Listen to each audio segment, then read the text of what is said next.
Pandemi berakhir di Juni, itulah tema kita malam hari ini. Sesuatu yang menjadi kabar gembira sesungguhnya, tapi apa yang bisa kita lakukan untuk menjadikan pandemi ini berakhir di bulan Juni dan kita bisa beraktivitas seperti biasa. Kalau tadi Anda mengikuti dalam perbincangan saya sebelumnya, beraktivitas seperti biasa, tapi dengan kebiasaan baru. Apa yang bisa kita lakukan untuk menunjang faktor itu? Negara-negara maju saat ini seakan berlomba dengan waktu untuk menemukan jenis vaksin mana yang paling tepat untuk memutus mata rantai penyebaran virus corona. WHO mengatakan hingga saat ini sudah ada 3 jenis vaksin yang sudah diuji coba ke manusia.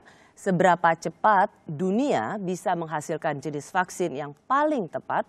Saya akan membahasnya bersama Wakil Direktur Lembaga Biologi Molekuler Eijkman, Profesor Herawati Sudoyo. Selamat malam, Prof. Selamat malam, Mbak Rosi. Prof, banyak sekali prediksi ya tentang kapan pandemi berakhir. Karena semua pertanyaan seluruh dunia pasti sama, kapan pandemi ini akan berakhir. Gugus tugas mengatakan Juni pandemi akan berakhir, Juli kita akan bisa hidup normal seperti biasa. Saya pernah membaca Eijkman malah lebih awal, yaitu Mei. Koreksi saya kalau salah. Enggak, prediksi kita waktu itu dibuat pada waktu awal dari pengetahuan kita mengenai SARS-CoV-2 di Indonesia. Jadi sebenarnya kalau kita lihat datanya yang waktu itu digunakan, itu data yang masih kurang lebih sedikit. Dan kemudian juga jumlah dari tes yang dilakukan itu jauh sebenarnya dibandingkan dengan apa yang ada di sekarang. Nah, menurut saya kita tahu bahwa data yang ada di Indonesia sekarang itu sebenarnya belum maksimal atau belum optimal lah yang kita dapatkan. Jadi, kenapa? Maaf, Prof. Berarti prediksi itu akan sangat tergantung dari intake, input atau data yang masuk. Dengan data sekarang, apakah Eijkman akan mengkoreksi prediksinya? Saya kira itu bisa dilakukan setelah kita tahu bahwa beberapa mesin otomatik dan juga yang cepat, PCR untuk cepat, testing cepat itu sudah digunakan di berbagai macam tempat di Indonesia. Sehingga kita akan mendapatkan data yang kurang lebih dapat menggambarkan adanya virus yang positif di Indonesia ini. Presiden kan pernah mengatakan waktu itu supaya lakukan PCR dengan cepat dan masif 10.000 per hari. Itu dikatakan pada tanggal 16 April yang lalu. Apakah Anda melihat realitas ini terjadi di lapangan sehingga kita bisa membuat prediksi yang lebih presisi? Betul, setelah itu memang banyak sekali tes yang masuk ke Indonesia dan juga rencana untuk menghidupkan kembali berbagai macam mesin yang sudah ada di rumah sakit di daerah. Nah, tetapi mesin tersebut yang memang digunakan untuk HIV maupun TBC itu perlu di-upgrade dan dibuat spesifik untuk SARS-CoV-2. Nah, itu yang sekarang semuanya itu sedang menunggu datangnya cartridge tersebut. Dan saya sih sudah mendengar bahwa itu sudah datang, sudah siap untuk dibagikan. Seandainya itu semua kita lakukan di seluruh daerah dan kemudian juga yang di kota-kota besar itu sudah melakukan otomatisasi, kita mungkin akan dapat memberikan gambaran yang kurang lebih akurat. Dan disitulah menurut saya kembali kita harus hitung lagi prediksi yang benar. Kalau misalnya gugus tugas mengatakan tentu dengan syarat jaga jarak, jaga kebersihan, cuci tangan, disiplin warga, maka Juni kita bisa mengakhiri pandemi ini, Juli kita bisa melakukan kebiasaan kita seperti dulu, kebiasaan yang normal. Apakah menurut Anda itu sesuatu yang bisa menjadi kenyataan?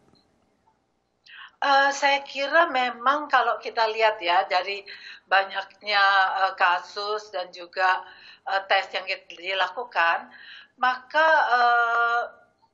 jaga jarak tadi dan kemudian pola hidup yang sehat itu berperan penting dalam menahan penyebaran virus ini. Sama seperti yang dulu dilakukan untuk avian influenza sebenarnya, cuma kita agak terlena sedikit dengan pola hidup sehat tersebut. Oke. Jadi soal jaga jarak itu punya peran penting. Sekarang dunia berlomba berkejaran dengan waktu. Oxford misalnya dia melakukan penelitian, dia ada kerjasama dengan India supaya bisa menghasilkan vaksin lebih cepat. Mereka mengklaim bisa September. Amerika bekerja sama dengan Jerman juga melakukan uji tes untuk menemukan vaksin yang tepat, tapi baru bisa 12 sampai 18 bulan ke depan. Kontribusi terbesar seperti apa yang bisa diberikan pada dunia dengan temuan vaksin ini? Saya kira ya, kita udah tahu ya bahwa yang 3 tadi memang sudah masuk dalam fase klinik. Dan kita semua, saya kira di seluruh dunia menunggu. Karena apa? Pencegahan itu sudah jelas merupakan kunci dari penahanan penyebaran. Penularan. Jadi menurut saya, siapapun juga sebenarnya yang mendapatkan terlebih dahulu itu membawa suatu angin segar untuk dunia. Ya, pertanyaan kayak gini, sorry Prof. Waktu flu SARS misalnya atau MERS misalnya itu kan ya hilang aja begitu. Ya kan, saya menangkap dalam berbagai artikel saintis di negara-negara maju mengatakan, aduh kemarin mereka udah mau menemukan vaksin tapi ya karena itu pergi gitu, hilang begitu aja jadi itu nggak diteruskan. Jadi kita tidak pernah punya pelajaran vaksin apa untuk flu seperti SARS dan MERS dan bagaimana untuk perkembangan selanjutnya. Nah, apakah kita hanya bisa juga akan menunggu, ya udah ini tinggal tunggu pergi aja secara seasonnya, atau memang ini jauh lebih mematikan sehingga vaksin ini menjadi penentu hidup matinya manusia di dunia karena corona? Saya kira respons dunia terhadap virus corona ini kali ini agak berbeda. Kita melihat bagaimana cepatnya semuanya dan juga dengan temuan-temuan yang kemudian dibagikan atau sharing. Tidak hanya sharing data tetapi juga sharing ilmu pengetahuan. Suasana ini betul-betul berbeda dengan kasus-kasus terdahulu. Nah itu makanya jadi menurut saya itu tidak mengherankan kalau kemudian farma, universitas, lembaga-lembaga penelitian yang dulu bekerja dengan SARS, MERS atau dengan corona virus itu langsung membuka kembali hasil-hasilnya. Dan kemudian menggunakan template ini untuk langsung digunakan di coronavirus 2 ini. Untuk menemukan vaksin ya? Betul. Ya, karena betul. Ini memang luar biasa respons dunia. Kalau kita baca di berbagai media, Washington Post misalnya menuliskan di 52 negara itu ada 44.000 orang yang secara volunteer mau nih jadi relawan untuk suntikin vaksin. Meskipun itu sebenarnya ada juga persoalan soal etik. Tapi memang kita berkejaran dengan waktu. Selama vaksin ini belum ditemukan, Oxford menjanjikan September, Amerika 12-18 bulan. Jadi kita ya cuma jaga jarak aja gitu.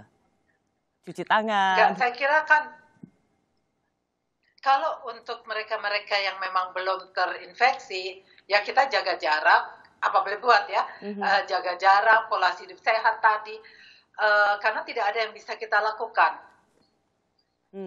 sebenarnya. Jadi berarti benar ya kalau misalnya dengan kita jaga jarak, PSBB yang disiplin, pandemi ini seperti diprediksi oleh gugus tugas bulan Juni menurun, Juli kita bisa beraktivitas seperti biasa, tapi kita tidak pernah bisa memastikan virus itu ada di sekeliling kita atau di sekeliling kita masih ada orang-orang tanpa gejala berinteraksi dengan kita, maka kebiasaan beraktivitas seperti semula itu tetap dengan the new normal. Pakai masker, tidak salaman, jaga jarak, begitu Prof. Hera? Kalau saya dari sudut peneliti, maka kita akan membuat suatu perencanaan yang besar sekali untuk melakukan testing atau PCR di orang-orang yang mungkin tidak ada gejalanya, tapi ada kontaknya. Karena kan kita ingin memutus rantai tersebut. Nah, itu tidak ada jalan lain kecuali melakukan pemeriksaan yang cepat dan dalam jumlah banyak. Jadi jangan berhenti kalau kita tahu bahwa kasus-kasus misalnya yang meninggal maupun jumlahnya itu kelihatannya menurun, karena kan yang kita lihat berarti yang memiliki gejala klinik. Yang tidak ada tapi menyebarkan virus ini justru jauh lebih banyak. Kalau misalnya menurut saya teruskan pencarian kasus ini, pemeriksaan virus ini. Karena terlepas dari pemeriksaan itu bisa secara agresif dilakukan, pelacakan terus dilakukan, virus itu atau mereka yang membawa virus itu tetap berada di sekitar kita. Yang ingin saya tekankan adalah dalam beberapa bulan ke depan, meskipun ada penurunan, maka kita harus bersiap dengan the new normal, cara kita berinteraksi dengan orang lain. Kita tetap berinteraksi tanpa berdampingan, karena itulah